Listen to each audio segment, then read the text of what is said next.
Okay guys, so how to be in your bag 101, and this is irrespective of your gender. I'm going to give an example of a male and female, and we're going to call them Bolaji and Funke. Yo, shorty wanna take vows, I just wanna make out. She was off in the mood, I was off in the blouse. Told me link her in south, uni done I'm about.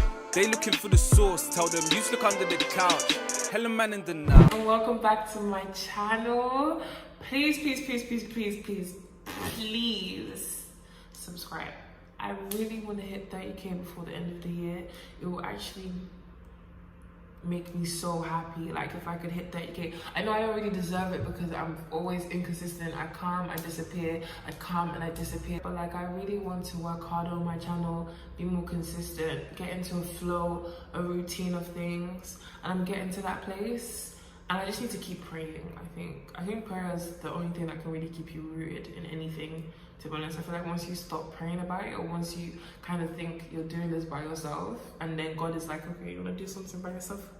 You want to do something by yourself? You think you can walk through this shadow valley of death on your own, with no Holy Spirit, no guidance, no God, Abby? Do your thing. And He let me walk. And I'm battered and bruised. I have gaps in my teeth. I look like I've been through something, because I have wrinkles. That's fine. I also have arthritis. So just know when God plays a role in your life. Basically, that's number one lesson before we even start today. Because I'm trying to teach you how to be in your bag. I need to be in mine too, baby. So I'm just gonna say a quick shout out to MCHAIR. Guys, in today's video, I'm actually sponsored by MCHAIRWIG, and this is their boxing. Pink has been growing on me recently, you know. I'm starting to like pink. I feel like I'm turning into my mum. Inside here was even like an elastic, their company card. Share us on Instagram and get a $15 PayPal return. So guys, opportunity to earn some money back. And it says their website and their Instagram. I'm gonna put those up on the screen. They also gave me a wig cap, which I think is really kind. And then this is the hair. Like I'm gonna show you guys how to kind of like style your hair in like a mini clip that's gonna play. Hey guys, this is like a 30-second tutorial on how to do a water wave, because if you have ordered water wave in the past, you know for free that it comes looking like Indomie. But basically what I've just kind of been doing recently is that like I spray it with water, then I get like this Can2 curl activator, I apply that to the hair, and then I kind of apply mousse to the front bits where the lace is, just to kind of like mold it the way I want to. And I just make sure there's enough water on it, and if you can, mix water and conditioner in a spray bottle. I didn't show my spray bottle because I have shame, because it's actually a certain spray bottle, so I wasn't really trying to expose myself too tough, so I just kind of humbled myself. Well guys, my thoughts on this hair is, I think this hair is cute, but things like, I feel like with water wave wigs, I feel like they're high maintenance. Do you know what I mean? Like if you're gonna get a water wave, you are committing yourself to this wig. Days you're gonna wake up and you're gonna be like, why the fuck did I do this to myself? Why did I do this to myself? It swallows products like it's nothing. As in product, it will eat it in front of you, and you'll be like, I just fed you just 2 seconds ago. Product and water wave is 5 and 6. That's how close they are. You understand? So if you're gonna buy this hair, I need you to commit to it. Otherwise, you buy something that you see in the screen recording that I put up on the screen, baby. The knots weren't hard to bleach. Actually, no, the knots were quite difficult to bleach, but not in like a bad way. I think I was just using a very low percentage of peroxide. Like I was using 8% before, but I've upgraded to 12%, and I feel like it's bleaching my knots so much better. I haven't really hot combed it or anything. I'm just applying a little bit of mousse to kind of like keep this place flat. Ooh. The hair is cutie. I kind of just laid down 2 baby hairs in the front because I wasn't even trying to do too much with my hair. Like I've come on quite barefaced, so I was thinking like my hair can't be doing a mazza. Make sure if you want to shop my hair, make sure you check the description box down below. All the necessary links will be there. Thank you so much to MCHAIR Hair. I think I'm gonna title this video how to be in your bag. Obviously I don't know everything. I'm only 20, I turned 20 last month. So it's been a lot of learning for me as well. I feel like I've literally thrown myself into adulthood. Like I pay taxes, I have to fill out forms for self-assessment, I have to know so many laws when it comes to certain stuff, manage stuff, I have to be managed, I have to set tasks for people, I have to do tasks, like it's so overwhelming. Sometimes I just spend a whole week sleeping. Like literally, people be thinking I'm doing work, but I'm just doing like bare minimum, bare minimum, because I'm just trying to rest my brain. And then I go to uni at the same time. I'm going back to university to study mathematics part-time. So my plate is quite full. I'm still skinny, but we move. Okay, so basically, I've just written down like a couple points on my.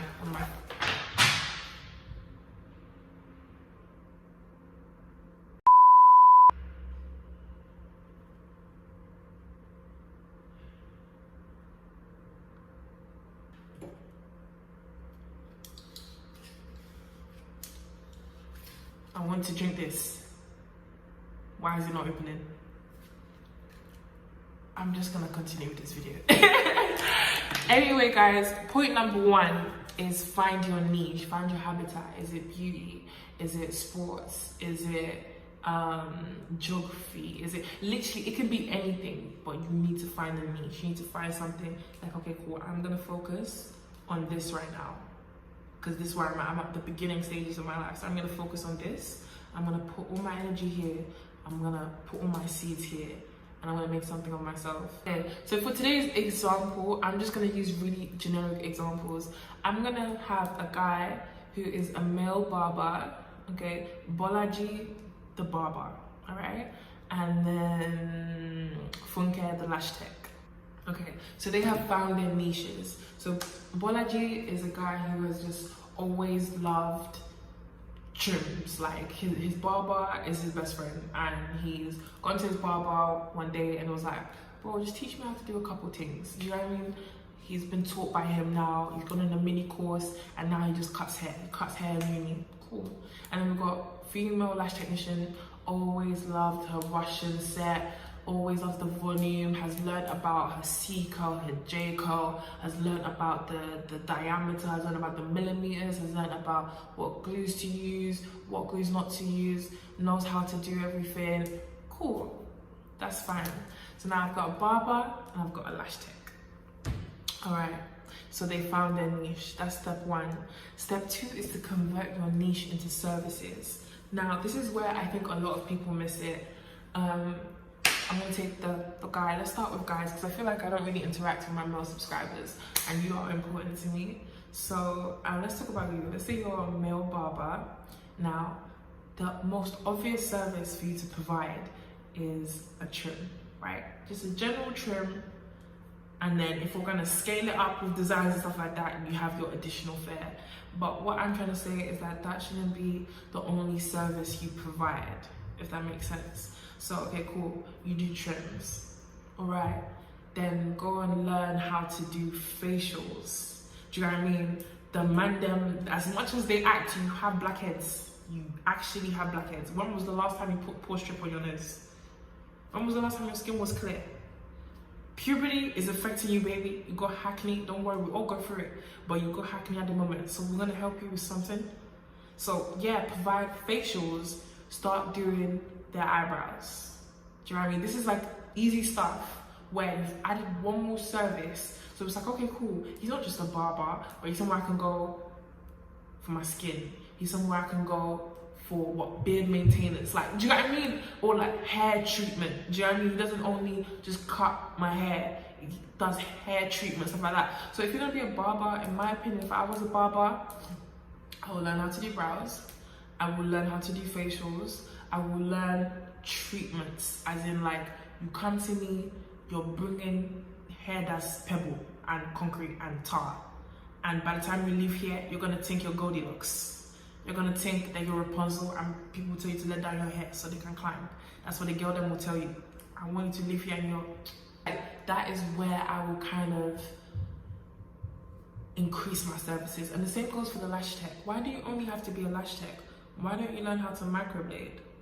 Why don't you learn how to wax facial waxes? Why don't you learn how to tint the brows? Why don't you learn how to do temple massages? Do you know what I'm saying? Like, as in, like, don't have one service. You need to have a list of services. People need to know you for different things. And the more things you can provide, the more people are going to talk about you. Think about it.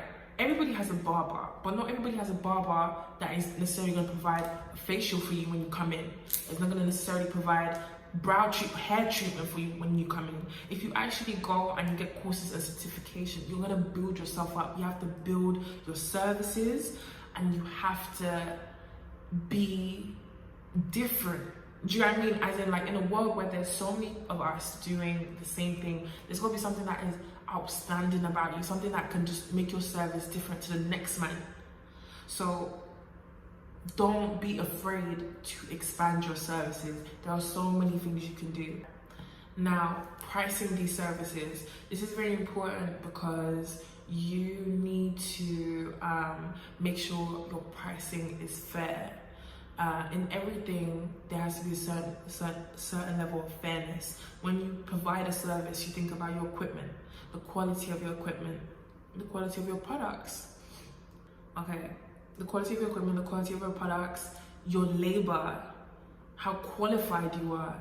As in, I don't know if there's courses for males to become barbers, but I know there's courses for lash technicians. I've been on 3 myself. So there are so many courses that, like, health and safety is actually a massive thing, and it is better to be qualified and to have a license than to be here being rogue, baby, because the littlest things happen. Like, reactions are very common. I'm dealing with something as delicate as your eyes, your sight. Like, when you lie down and I put these 2 under eye bags on you, I'm shaking when I'm doing your lashes, because if glue touches your eyes, that's me done. That's me. You have to have insurance. Do you know what I mean? Protect yourself. It's not just about having a business. You must have insurance. You must be legally licensed. You must be qualified, and you must be paying your taxes.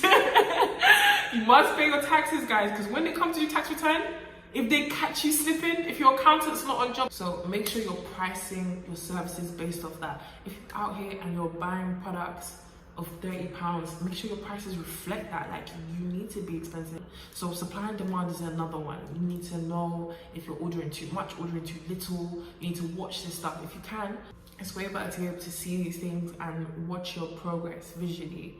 So remember that. So make sure you're pricing services properly. Another thing is to grow your niche. Now, like I said, their niche is a barber and a lash tech. If you are a barber, right, and you've been a barber for a while, and a couple of people know about you, and you're quite popular, and you've got your brand logo, you've got your brand logo, you've got a name, you've got all of this stuff, where's your line of wave caps? Where's your line of do-rags? Where is your line of t-shirts? Where is your line of something? Where's your line of hair growth products? Where is your line of alcohol spray to use after your trim? Where is your line of shampoo? Or, do you know what I mean? Like, you are a barber, you're out here, you're giving people the wickedest trims. People are sat at home and they're like, my hairline does not look like this. Why? You need to now tell them why their hairline does not look like that. Not only is it because they haven't come to you to get a trim, but it's because they're not using your product. They're not using your special wave cap to sleep at night. That's why their waves aren't on swim. That's why nobody's hating on them, because their waves aren't on swim. So if you are a barber and you don't have any of those things I just mentioned, then what are you doing? You are not growing your niche. You're not taking advantage of the platform you have, because you're only seeing it as what it is now. People who are wealthy, people who are successful, people who are great, I don't even believe that your greatness is based off your wealth. I feel like your greatness is based off your ability to see something like this and know that this is not the end of it. When I look at this, I don't only see a foam wrap lotion. I see a solution to something. And it's solutions that bring in revenue. Nobody ever got paid for having a problem. No, I've never seen that anybody get paid for having a problem. I've seen people get paid for bringing solutions. So you need to think like an inventor. Like, yes, I'm a barber, but you're also an inventor. You're also a creative. Every time you do a swoop on someone's hairline, you're actually creating something. Like, you are a master of cutting hair. Don't ever undermine what it is that you do. Do you know what I mean? Like you guys need to know that. Don't ever undermine any of your talents. I'm so proud of how many of you are actually doing shit with your lives. That is so impressive. When I was you lot's age, I was playing on my Tamagotchi, period. When I was actually you guys' age, I was actually playing The Sims. And I'm gonna be so honest, I was playing, even now I wanna play The Sims. So as for my lash technician, babe, alright, cool, you sell individuals, alright, cool. Oh, of course you provide individuals as a service. You've grown your niche, you know, you're doing microblading now, you're doing a little bit of waxing of the face, a play, all of that. Like, I need an appointment with you. Cool, but tell me why, fuck it, you don't have your own lash brand. Not everybody's an individuals girl. Maybe they're individuals girl when it's summertime and they're trying to be by the beach. But why don't you have your own lash brand? Why don't you have your own lash growth serum? Why don't you have your own lip glosses? Why not? Why not? You're pretty. Your brand is presented beautifully. So why don't you provide all these other services? Why don't you have your own brand of lash glue? I'm just wondering. Like, is anybody gonna answer that for me? You have to grow your niche. Your niche can't just be that. If you are trying to reach a certain place, you need to divide and conquer. Divide and conquer. You already have a logo. You have a booking page. Turn it to a website. Get phrases that you say. Start merch. Fuck it. Why not? So, yeah, be open-minded as well. Be open-minded to new ideas, new concepts, to new methods. It's very important to be open-minded. None of us have all the knowledge in the world. Sit down and learn. Me, if you see me, this is how I walk around with my high glass that I broke. I saw my glasses burnt. I can relatively see myself in the camera. This is how I walk around with my high glass. And I'll just be like, hey, say something. Talk to me, baby. Making notes, you know what I mean? Because knowledge is power. Knowledge is actually power.